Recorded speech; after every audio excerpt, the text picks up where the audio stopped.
Hello dear student, S smart study channel पर आप सभी का स्वागत है। उम्मीद है अच्छे होंगे और पढ़ाई कर रहे होंगे। टाइम बहुत कम बचा है तो अच्छे से मेहनत करिए और अच्छे से पढ़ाई करिए। आज हम देख लेंगे कक्षा 10 का गणित पाठ 10 वृत्त। बहुत ही इम्पोर्टेंट चैप्टर है क्योंकि इस चैप्टर से हमेशा बोर्ड के एग्जाम में सवाल पूछे जाते हैं। तो आज हम वृत्त के बारे में जानेंगे। पहले हम देख लेंगे वृत्त का परिचय कि वृत्त होता क्या है उसके बारे में, क्योंकि यदि आप किसी भी पार्ट को अच्छे से लगाना चाहते हो, उनके सभी सवालों को अच्छे से लगाना चाहते हैं और समझना चाहते हैं, तो पहले उस पार्ट के परिचय के बारे में जानिए। जैसे अगर हम किसी भी पार्ट के सवाल को लगा रहे हैं, उसके पहले अगर हम नहीं जानेंगे कि उसके फार्मूले क्या है, उसका कंसेप्ट क्या है, कैसे लगेगा सवाल, तो हम कोई भी प्रश्नावली अच्छे से नहीं लगा पाएंगे। तो पहले हम जान लेते हैं आज वृत्त वृत्त के परिचय के बारे में। उसके बाद नेक्स्ट वीडियो में हम देखेंगे इसके सवाल को। तो आज हम परिचय के बारे में जान लेते हैं। तो परिचय में देख लेते हैं हम यहाँ पे एक वृत्त, आप देखेंगे बोर्ड पर एक वृत्त बना दिए हैं। ठीक है, वृत्त के पहले कुछ मुख्य बिंदु हैं उसको समझ लेते हैं। वृत्त के बारे में कुछ मुख्य बिंदु इधर है, पहले इनको समझ लेते हैं कि ये सब होते क्या हैं। ठीक है, फिर उनके बाद हम थोड़ा सा आगे बढ़ेंगे। तो पहले हम देख लेते हैं, अगर आप देखेंगे पहले बिंदु पर, तो यहाँ पे हमारा क्या है, केंद्र है। क्या है, केंद्र। अब केंद्र क्या होता है, तो केंद्र में आपको बता दूं ये क्या होती है हमारी, ये एक हमारा वृत्त है, यहाँ पे ये सर्कल है। ठीक है, वृत्त है। वृत्त के मिड पॉइंट में नहीं, बीचों बीच में हमारा क्या होता है, जो बिंदु होता है उसको हम क्या बोलते हैं, केंद्र बोलते हैं, जिसको हम यहाँ पे ओ नाम दे देते हैं। ठीक है, ये हमारा क्या होता है, केंद्र होता है, जो वृत्त के बीच में होता है, मिड पॉइंट होता है हमारा ये क्या होता है, हमारा केंद्र होता है। ठीक, जिसको हम ओ से यहाँ पे दर्शा सकते हैं। ठीक है, केंद्र हमारा यहाँ पे, ये हमारा होता है वृत्त का केंद्र। आगे अगर हम थोड़ा सा बढ़ेंगे तो त्रिज्या। त्रिज्या क्या होती है, अगर हम इसी केंद्र से, ये जो हमारा वृत्त का केंद्र है, इस केंद्र से अगर हम वृत्त की परिधि तक अगर दूरी ऐसे टच करेंगे तो ये क्या होती है, हमारी त्रिज्या होती है, जिसको हम आर से, यानी कि रेडियस होता है, जिसको हम आर से दर्शाते हैं, त्रिज्या। ठीक है, त्रिज्या फिर समझिए त्रिज्या क्या होता है, अगर वृत्त के केंद्र से हम वृत्त की परिधि तक ऐसे यहाँ से टच कर देंगे, ये क्या हो जाएगी, हमारी त्रिज्या हो जाएगी। ये क्या हो जाएगी, हमारी त्रिज्या। इसी प्रकार से अगर हम इधर भी यहाँ से टच कर दें इस प्रकार से, ये क्या हो जाएगी, हमारी त्रिज्या हो जाएगी। इसी प्रकार से अगर इधर भी टच कर दें यहाँ से यहाँ तक, ये क्या होगी, हमारी त्रिज्या होगी। समझ में आ रहा है, रेडियस आर। इसी प्रकार से आप ऐसे कहीं भी केंद्र से परिधि को अगर वो टच करेगा तो वो क्या होगा, हमारा त्रिज्या होगा, जिसको हम आर से यहाँ पे दर्शाते हैं, डिनोट करते हैं। आर क्या होता है, हमारा रेडियस होता है। ठीक है, आर क्या होता है, हमारा रेडियस होता है।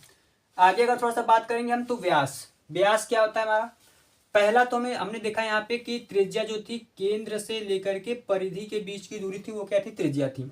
लेकिन अगर अब क्या करें, हम इधर भी इस साइड में बढ़ा दें, यहाँ पे जैसे मानते हैं यहाँ पे हमारा ये बिंदु क्या है, ए है। ठीक है, ये बिंदु क्या है, हमारा ए है। और हम क्या करें, फिर यहाँ से भी इसको आगे बढ़ा दिए और यहाँ पे हमारा बिंदु क्या है, बी है। ठीक, ये एक आर और ये एक आर, दो आर, यानी कि टू आर हो गया। तो जो व्यास हमारा होता है वो क्या करता है, वृत्त को आधा आधा डिवाइड करता है। यानी कि जैसे अगर यहाँ से देखेंगे, यहाँ से मान लेते हैं कि ये हमारा बिंदु सी है और ये बिंदु क्या है, डी है। तो अगर हम ऐसे देख लेंगे तो जो हमारी ए बी रेखा है वो भी क्या कर रही है, वृत्त को आधा डिवाइड, जिससे कि ये ऊपर वाला आधा हो गया और ये नीचे वाला, दोनों को बराबर भाग में बांट रही है। व्यास क्या करता है, हमारा वृत्त को बराबर भाग में बांटता है। इसी प्रकार से अगर देखेंगे सी डी, तो ये भी क्या हो जाएगी हमारी, इधर से ये भी क्या हो जाएगा, हमारा व्यास हो जाएगा, इधर का आधा हो जाएगा और ये क्या हो जाएगा, हमारा आधा हो जाएगा। तो व्यास होता है हमारा 2r, जिसमें 2r होते हैं। तो अगर हम यहाँ से व्यास की बात करेंगे, जिसको हम डी से डिनोट करते हैं, स्मॉल डी से। ठीक है, अब व्यास बराबर हमारा सूत्र क्या होता है, व्यास बराबर हमारा होता है 2r होता है। व्यास बराबर क्या होता है, 2r। यानी हमको अगर कभी भी दिया हो त्रिज्या, किसी भी वृत्त का मान लीजिए त्रिज्या दिया हमको 5 सेंटीमीटर, हमसे पूछ लिया बताइए उस वृत्त का व्यास क्या होगा। अगर हमको त्रिज्या दिया है 5 सेंटीमीटर और व्यास पूछ लिया, तो हम डी बराबर कैसे निकालेंगे, 2r मल्टीप्लाई कर देंगे 2 से 5 में, तो आ जाएगा 5 दूनी 10 सेंटीमीटर। ठीक है, अगर इसी प्रकार से हमसे उल्टा पूछ दिया, मान लेते हैं हमको यहाँ पे डी दे दिया, यानी कि व्यास हमको दे दिया, व्यास कितना दे दिया हमको, मान लेते हैं व्यास हमको 20 सेंटीमीटर दे दिया, और हमसे पूछ लिया बताइए रेडियस क्या होगा उस वृत्त का। कोई एक वृत्त है जिसका व्यास यानी डायमीटर हमको क्या दिया है, 20 सेंटीमीटर दिया है, हमसे रेडियस यानी त्रिज्या आर पूछ लिया है, बताइए क्या करेंगे हम। तो जो रेडियस हम जब निकालेंगे तो क्या करते हैं हम, व्यास में अब 2 से डिवाइड करते हैं, व्यास का आधा करते हैं, तो डी बटे क्या होता है, 2 होता है। तो ये दो फार्मूले यहाँ से, आर बराबर क्या होता है, डी बटे 2, और आर बराबर डी बटे 2, और डी बराबर क्या होता है, 2r होता है। ठीक है, तो अगर हम यहाँ से रेडियस निकालने जाएंगे तो क्या हो जाएगा, डी का मान कितना है 20 सेंटीमीटर बटे 2 से डिवाइड करेंगे तो हमारा रेडियस जो आएगा वो कितना आएगा 10 सेंटीमीटर आएगा। ठीक है, इस प्रकार से हमारा क्या हो जाएगा, व्यास हो जाएगा। यहाँ भी आप लिख सकते हैं कि आर बराबर क्या हो सकता है, हमारा आर बराबर हो सकता है डी बटे 2। ठीक, त्रिज्या और व्यास समझ में आ गया। तो हमारा नेक्स्ट क्या है, जीवा। जीवा क्या होता है उसको देख लेते हैं। जीवा वो होता है जैसे अगर मैं यहाँ से एक लाइन इस प्रकार से ड्रॉ कर दूं, यहाँ से इस प्रकार से नाम लेते हैं इसका, ये हमारा पी है और ये क्या है हमारा क्यू है। ठीक है, ये हमारा क्या है पी और ये क्या है क्यू। तो ये हमारी क्या होगी, जीवा होगी। इसी प्रकार से अगर मान लेते हैं यहाँ से मैं इसको ऐसे टच कर दिया, ए और सी हमारा क्या हो गया, जीवा हो गया। ठीक है, इसी प्रकार से अगर मैं यहाँ से मान लेते हैं यहाँ पे ऐसे टच कर दिया, सी और बी, ये क्या हो गई हमारी एक जीवा हो गई। जीवा हमारा इस प्रकार से होता है, जैसे अगर मैं यहाँ से यहाँ टच कर दूँ इस प्रकार से ऐसे। ठीक, ये सभी क्या होती है, हमारी जीवाएँ होती हैं। तो यहाँ पे सी का भी नाम ले सकते हैं, मान लेते हैं हमारा क्या है ए सी, और क्या है मान लेते हैं सी बी, क्या है हमारे दोनों क्या है, जीवा है ये दोनों। ठीक है, ये हमारी क्या होती है, जीवा होती है। नेक्स्ट इसके आगे अगर हम देखेंगे तो स्पर्श रेखा क्या होता है। तो स्पर्श रेखा अगर आप देखेंगे यहाँ पे, तो स्पर्श रेखा वह होता है जैसे कि वृत्त की परिधि को सिर्फ टच करके यानी कि स्पर्श करके निकल जाए। जैसे अगर मैं यहाँ से एक पॉइंट ले लेता हूँ, इस प्रकार से ऐसे खींच लेते हैं, यहाँ पे मान लेते हैं हमारा क्या है एम है और यहाँ पे क्या है बिंदु एन है।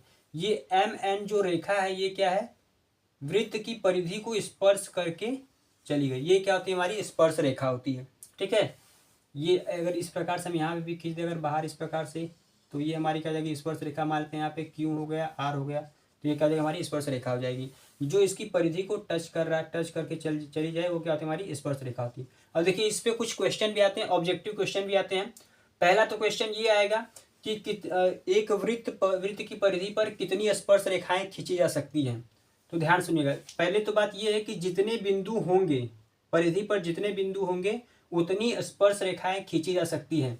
तो क्वेश्चन अगर ये पूछ लिया कि वृत्त की परिधि पर कितनी बिंदुएं होती हैं, तो वृत्त की परिधि पर कितनी बिंदुएं होती हैं, अनंत बिंदु होती हैं। वृत्त की परिधि पर अनंत बिंदु होती है, इसको हम लिख देंगे यहाँ पे।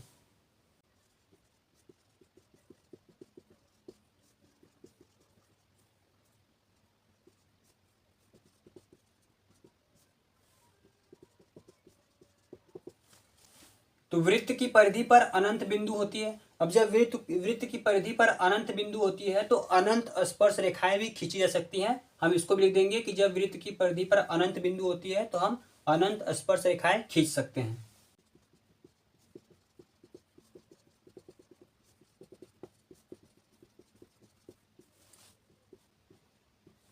ठीक है, ये हमारे यहाँ पे 2 पॉइंट हो गए, अनंत स्पर्श रेखाएं खींची जा सकती हैं। ठीक, दूसरा और क्या पूछ सकता है इसमें, और हमसे ये पूछ सकता है कि अगर ये बोल दिया कि वृत्त के अंदर एक बिंदु है, मान लेते हैं यहाँ पे हमारा एक बिंदु है एस। ठीक है, हमने मान लिया कि वृत्त के अंदर एक बिंदु एस है, तो क्या वृत्त के अंदर अगर एक बिंदु एस है तो उससे बिंदु से हो करके कोई स्पर्श रेखा खींची जा सकती है या फिर नहीं। तो ये क्या होगा, ये हमारा कोई भी स्पर्श रेखा खींची ही नहीं जा सकती। अगर यहाँ से मान कहीं से वो ले जाएंगे तो हमको वृत्त के अंदर जाना पड़ेगा इस बिंदु को स्पर्श करने, टच करने के लिए।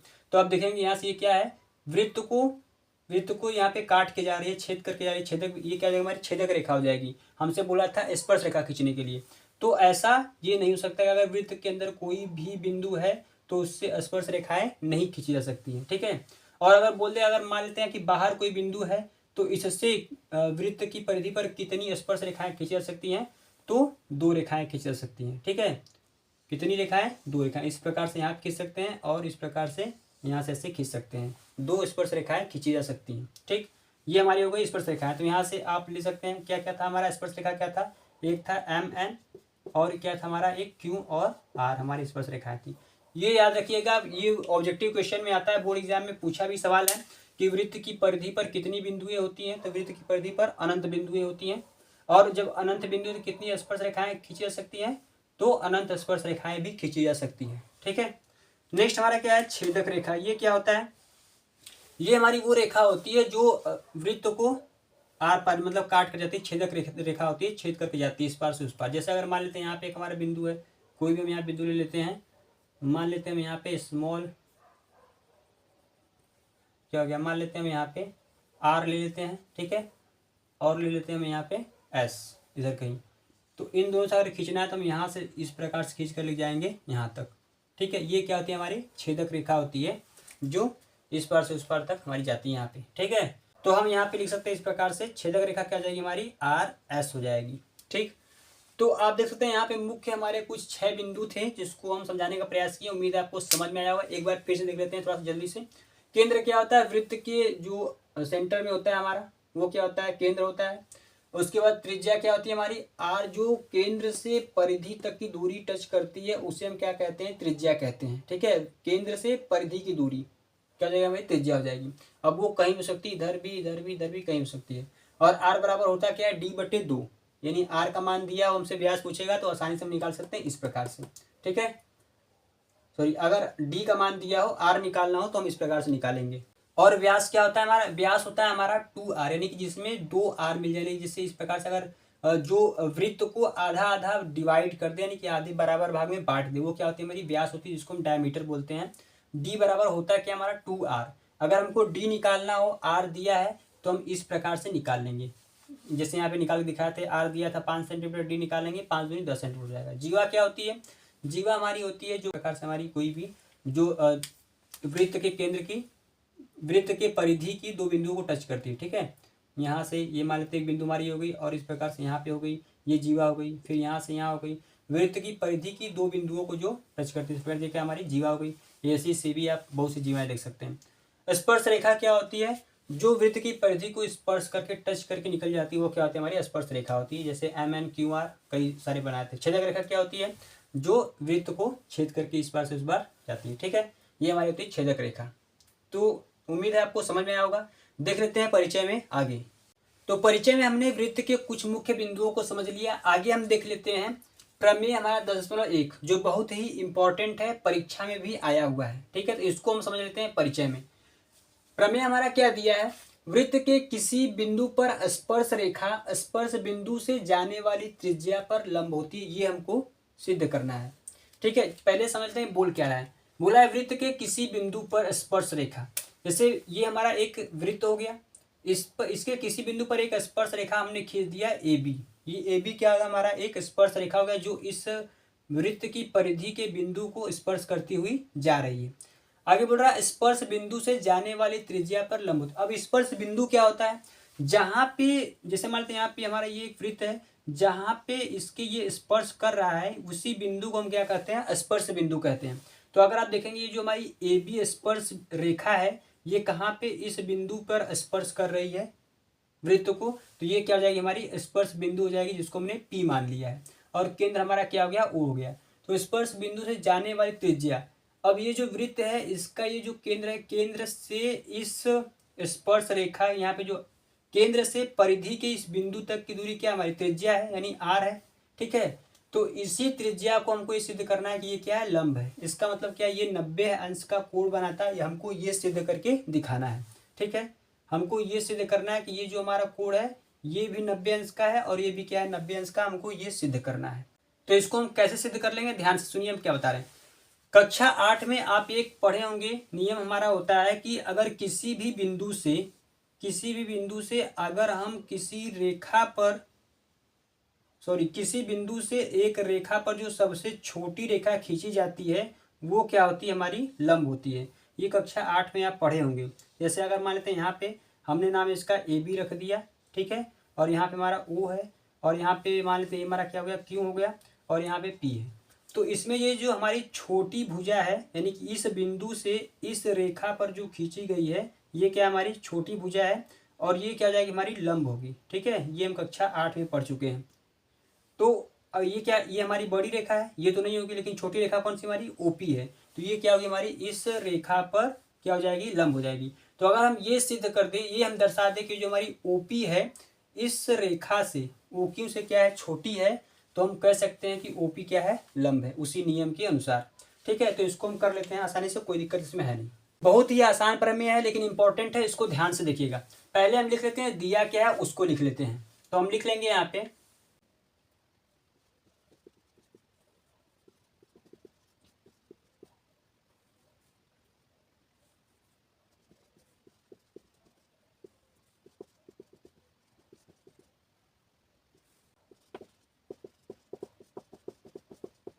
तो हम यहाँ पे लिख देंगे O केंद्र ओ केंद्र वाला क्या है, एक हमारा वृत्त है यहाँ पे, और ओपी क्या है, इसमें त्रिज्या है, ए बी क्या है, एक स्पर्श रेखा है। ये हमको दिया है, यहाँ पे हमने इसको लिख दिया। सिद्ध क्या करना है हमको, सिद्ध हमको ये करना है कि जो हमारा ओपी है, सिद्ध करना है हमको कि ओपी जो है वो लंब है किस पर, ए बी पर। ये हमको क्या करना है, सिद्ध करना है। अब हम यहाँ से हल शुरू कर लेंगे, ध्यान से देखिए क्या बताएं उसको कर लेते हैं। तो अगर यहाँ पे देखेंगे, अगर ये हमारा क्या है ओ एम, यहाँ से देखेंगे ओ एम, और ये क्या है ओ पी, दोनों ही क्या है त्रिज्याएं हैं। तो हम यहाँ पे लिख सकते हैं, हल करते वक्त हम यहाँ से लिख सकते हैं कि ओ एम बराबर होगा ओ पी के। क्यों बराबर होगा, क्योंकि दोनों ही क्या है त्रिज्या है। वृत्त की त्रिज्याएं क्या होती है, आपस में बराबर होती है। ठीक, ये हमारे दोनों आपस में बराबर हो गए।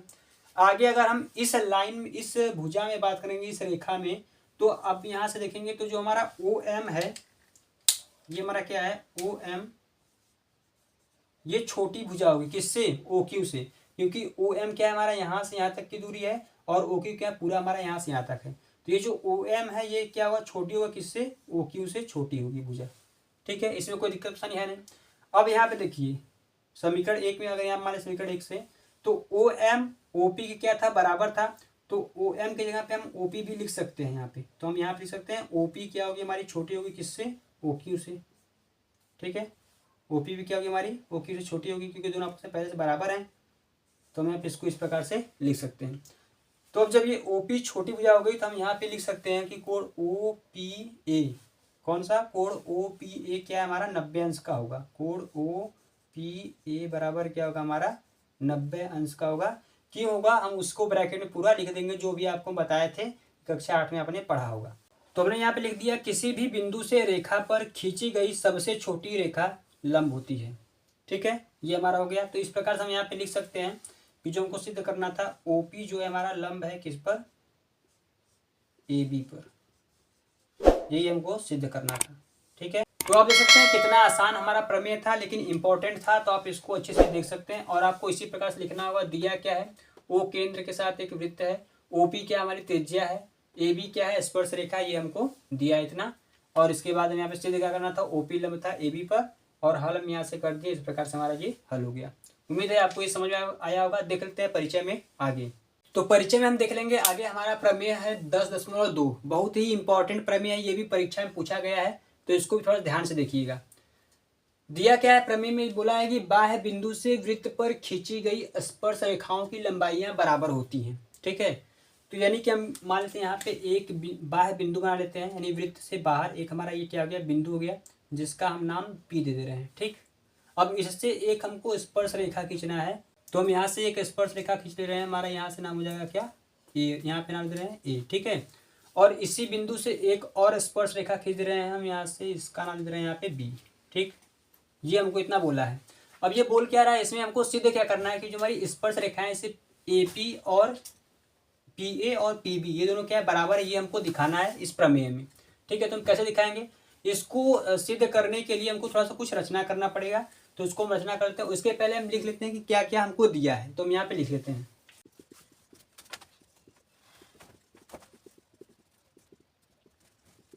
तो हम यहाँ पे लिख लिए ओ केंद्र वाले वृत्त हैं, और उसमें क्या एपी और बीपी क्या है, दो स्पर्श रेखाएं, ये हमको दिया है।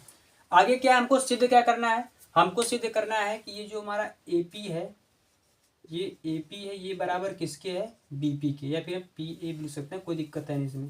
ठीक, हम लिख सकते हैं यहाँ पे जो पी ए है ये किसके बराबर है, पी बी के बराबर है, ये हमको सिद्ध करना है। तो इसको सिद्ध करने के लिए हमको रचना करना पड़ेगा पहले। तो हम यहाँ से पहले रचना कर लेते हैं। देखिए रचना क्या करना पड़ेगा,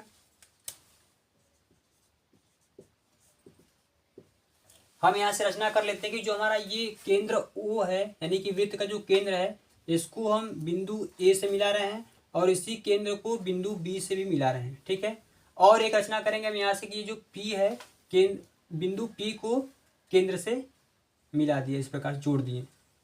ये हमारी 3 रचना इस प्रकार से करने के, हम यहाँ पे इसको लिख देंगे रचना में जोड़ा गया है। ठीक, तो यहाँ पे रचना हमारा क्या हो जाएगा, ओ को ए से, ओ को बी से, और ओ को पी से जोड़ा, ये हमारी हो जाएगी रचना। ठीक, अब इसके बाद हम यहाँ से हल कर लेंगे बहुत ही आसानी से। देखिए हम क्या करेंगे, अब यहाँ से हमको दो त्रिभुज दिख रहा होगा, पहला क्या हमारा यहाँ पे है OAP और दूसरा है OBP। दो यहाँ पे त्रिभुज दिख रहे हैं, तो हम इन्हीं त्रिभुज को लेकर अगर हम सर्वांगसम कर दें, इस त्रिभुज को इसके अगर सर्वांगसम कर देंगे तो CPCT के नियम से हमारा ये जो PA है PB के क्या हो जाएगा, बराबर हो जाएगा। तो इसको हम कैसे करेंगे, पहले यहाँ पे लिख लेंगे हम जो हमारा त्रिभुज है, पहले उसको ले लेंगे। कौन कौन सा हमारा त्रिभुज बन रहा है, पहला हमारा त्रिभुज है त्रिभुज OAP तथा त्रिभुज OBP। ठीक है। अब यहाँ पे अगर आप देखेंगे तो अभी हम 10.1 प्रमेय में सिद्ध करके आए हैं कि वृत्त के केंद्र से अगर परिधि पर कोई अगर रेखा जा रही है तो वो क्या बनाएगी, 90 अंश का कोण बनाएगी। अभी हम सिद्ध किए हैं, तो ये दोनों क्या है, 90 अंश है। कोण A और कोण B दोनों ही क्या है, 90 अंश है। अभी इसके पहले हम प्रमेय में सिद्ध करके आ चुके हैं। तो हम यहाँ पे लिखेंगे कि OAP कोण OAP बराबर कोण OBP।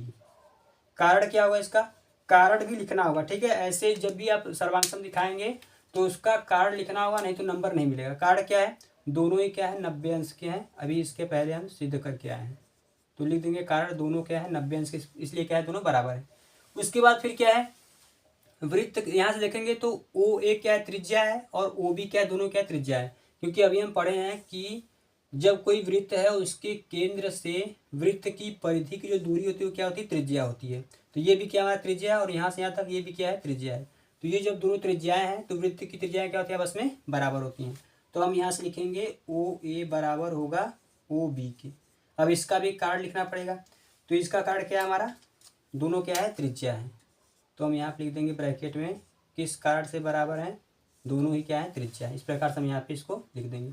नेक्स्ट हमारा क्या है, सर्वांगसम दिखाने के लिए दोनों ही त्रिभुज में तीन चीज मिलना आवश्यक है। दो मिल गया, एक और क्या है, अगर आप देखेंगे तो इस त्रिभुज को अगर बनाएंगे तो उसमें भी हमारा ये OP भुजा आएगा।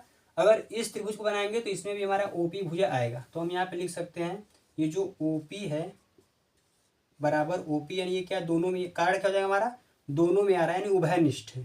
ठीक है, कॉमन है, क्या ये दोनों में आ रहा है, तो लिखेंगे हम यहाँ पे उभयनिष्ठ। ठीक, इस प्रकार से हमारा ये हो गया। अब जब तीन चीज मिल गया हमको तो हम कह सकते हैं कि OAP त्रिभुज OAP और त्रिभुज OBP क्या है, सर्वांगसम है। किस कारण से है उसको लिख देंगे हम, यहाँ पे लिखेंगे हम त्रिभुज OAP सर्वांगसम है त्रिभुज OBP के। कारण क्या लिखेंगे, इसका कारण लिखेंगे हम यहाँ पे, एक देखेंगे आप राइट एंगल ट्रायंगल मिला हमको, 90 अंश का कोण मिला है। दूसरा क्या हमारा साइड है, और क्या है, हाइपोटेनियस है। यानी कि अगर हम यहाँ से बात करेंगे तो ये क्या जाएगा, हमारा हाइपोटेनियस हो जाएगा। ठीक है, और ये हमारी हो जाएगी साइड, और ये हो जाएगा हमारा हाइपोटेनियस, और ये हो जाएगा 90 डिग्री का। तो हम लिखेंगे यहाँ पे RHS के नियम से हमने क्या किया, इसको सर्वांगसम कर दिया। और जब ये सर्वांगसम हो गया तो हम यहाँ पे लिख सकते हैं कि जो हमको सिद्ध करना था, क्या सिद्ध करना था, PA बराबर सिद्ध करना था हमको PB की। अब ये कैसे हो गया, तो इसका हम कारण लिखेंगे CPCT के नियम से। क्योंकि जब कोई दो त्रिभुज आपस में सर्वांगसम हो जाते हैं तो उनके बाकी जो बचे एंगल्स यानी कोण और भुजा होते हैं, क्या होते हैं, आपस में बराबर होते हैं CPCT के नियम से। तो ये क्या जाएगा, हमारा CPCT नियम से क्या हो जाएगा, बराबर हो जाएगा, जो हमको सिद्ध करना था। इस प्रकार से हमारा ये हल हो जाएगा। तो ये बहुत ही इंपॉर्टेंट प्रमेय था, आप इसको देख लीजिए, क्योंकि ये बोर्ड के एग्जाम में बार बार पूछे जाते हैं। उम्मीद है आपको समझ में आया होगा, आप इसको देख सकते हैं। तो आज के इस वीडियो में हमने वृत्त के परिचय के बारे में जाना है, वृत्त के कुछ मुख्य बिंदु आपको बताए हैं, और दो इम्पॉर्टेंट प्रमेय भी जो बोर्ड के एग्जाम में पूछे जाते हैं उसको भी बोर्ड पर बता दिए। उम्मीद है आज का यह वीडियो आपको समझ में आया होगा, और इस वीडियो को आप अच्छे से जरूर देखिएगा। इसी वीडियो को नहीं, किसी भी पाठ के सवाल को लगाने से पहले आपसे रिक्वेस्ट है उसके परिचय के बारे में जरूर जान लें, ताकि उसके सवाल को आप अच्छे से लगा पाएँ और समझ भी पाएँ। तो मिलते हैं जल्द ही नेक्स्ट वीडियो में इसी पाठ के प्रश्नावली को लेकर के। तब तक के लिए bye bye, take care, thank you so much for watching this video.